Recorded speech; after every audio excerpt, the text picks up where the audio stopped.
the Mongol Empire, a name that echoed across the 13th century, synonymous with power, ruthlessness, and seemingly unstoppable expansion. From the steppes of Central Asia, they erupted, engulfing lands and cultures in their wake. At their helm stood Kublai Khan, grandson of the legendary Genghis Khan, inheriting not only a vast empire, but also a burning ambition to conquer the entire world. Kublai set his sights eastward, towards the rising sun and the islands of Japan, a land yet untouched by the Mongol hordes. Little did he know, the seemingly invincible Mongol war machine was about to encounter a force more formidable than any army, the unyielding fury of nature. The Japanese archipelago, a string of islands off the coast of the Asian mainland, had long lived in relative isolation, developing its own unique culture and warrior traditions. They were a people accustomed to the whims of the sea, both its bounty and its wrath. Yet nothing could have prepared them for the sheer scale of the impending Mongol invasion. The Mongols, masters of land warfare, were not traditionally a naval power. Yet Kublai, with characteristic ambition, assembled a vast fleet, drawing upon shipbuilders and sailors from conquered territories. The stage was set for a clash of civilizations, a confrontation that would become a pivotal moment in history. The year was 1274, a time when the world was much different from what we know today.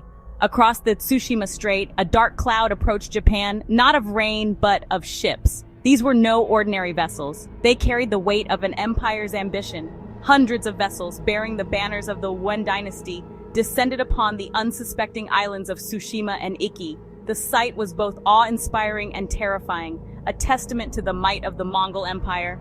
The first wave of the Mongol invasion had begun. It was a meticulously planned assault aimed at subjugating the Japanese archipelago.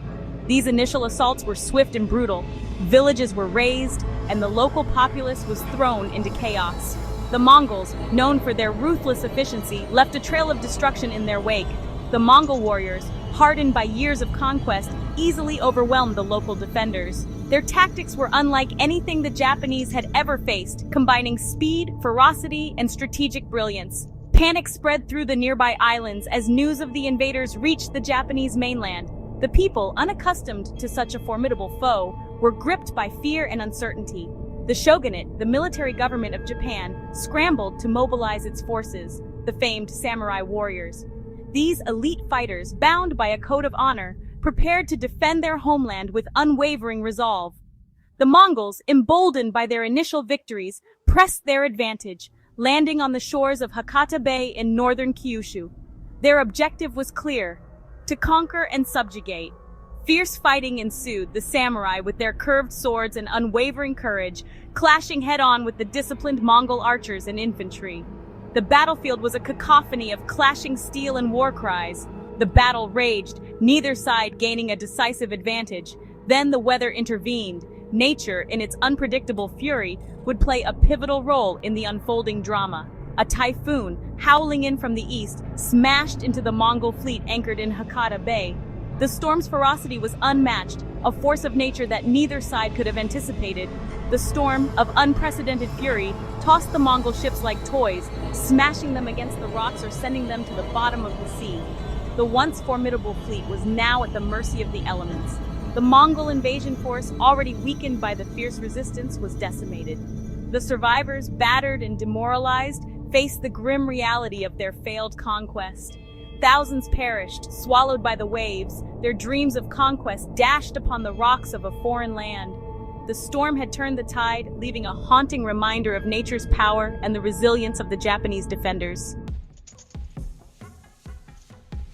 Kublai Khan, enraged by the news of his fleet's destruction, vowed revenge.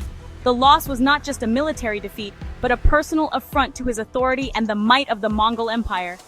The defeat, a humiliation for the seemingly invincible Mongols, fueled his determination to crush Japan. The Mongol warriors, known for their ferocity and skill, were now driven by a renewed sense of purpose. He ordered the construction of an even larger invasion force, a fleet that would dwarf the first in size and might. The shipyards buzzed with activity as workers toiled day and night, crafting vessels that would carry the Mongol wrath across the sea. For 7 years they toiled, building ships, amassing troops, their every action driven by the Khan's burning desire for retribution. Blacksmiths forged weapons, and craftsmen built ships, each hammer strike echoing the Khan's unyielding resolve. In 1281, the second Mongol invasion force set sail. This time, the fleet was more formidable, a testament to the Mongol Empire's relentless pursuit of dominance. Over 4,000 ships, a veritable armada carrying over 140,000 soldiers, dwarfed the force sent in 1274. The sheer scale of the fleet was a sight to behold, a floating city of warriors and weapons. It was a display of military might the world had rarely, if ever, witnessed. The Mongol Empire was showcasing its power, sending a clear message to all who dared oppose them. This time, the Mongols were not taking any chances. They meticulously planned their strategy, leaving no detail to chance, determined to avoid the mistakes of the past. They divided their forces into two, one fleet sailing from Korea, the other from southern China, planning a coordinated attack on Japan. This dual-pronged approach was designed to overwhelm the Japanese defenses. The Japanese, aware of the impending invasion, had not been idle. They had spent the intervening years strengthening their defenses, building coastal walls, and training their warriors. Every village and town prepared for the storm they knew was coming. They had spent the intervening years strengthening their defenses, building coastal walls, and training their warriors. Samurai warriors honed their skills, ready to defend their homeland with unwavering courage.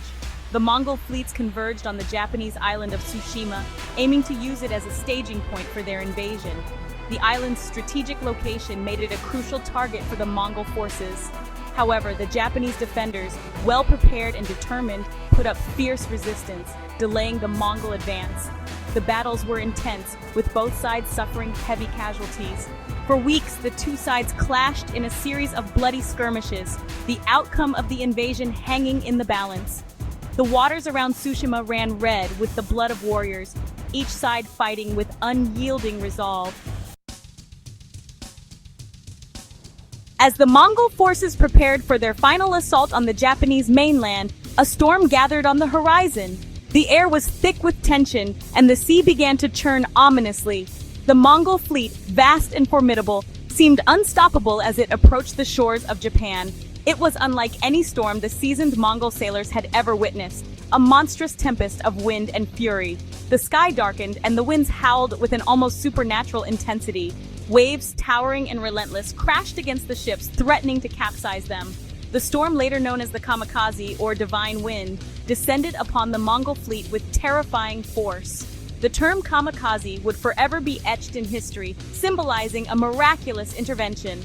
The Mongol ships, caught in the grip of the storm, struggled to maintain their course. Ships, tossed about like driftwood, were dashed against the rocks or swallowed whole by the raging sea. The once mighty fleet was now at the mercy of nature's wrath, and there was little the Mongol sailors could do to save themselves. The howling wind tore sails to shreds, snapped masts like twigs, and turned the once mighty armada into a chaotic jumble of wreckage.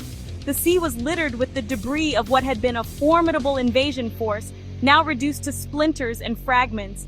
The Mongols, accustomed to the land, were helpless against the fury of the storm.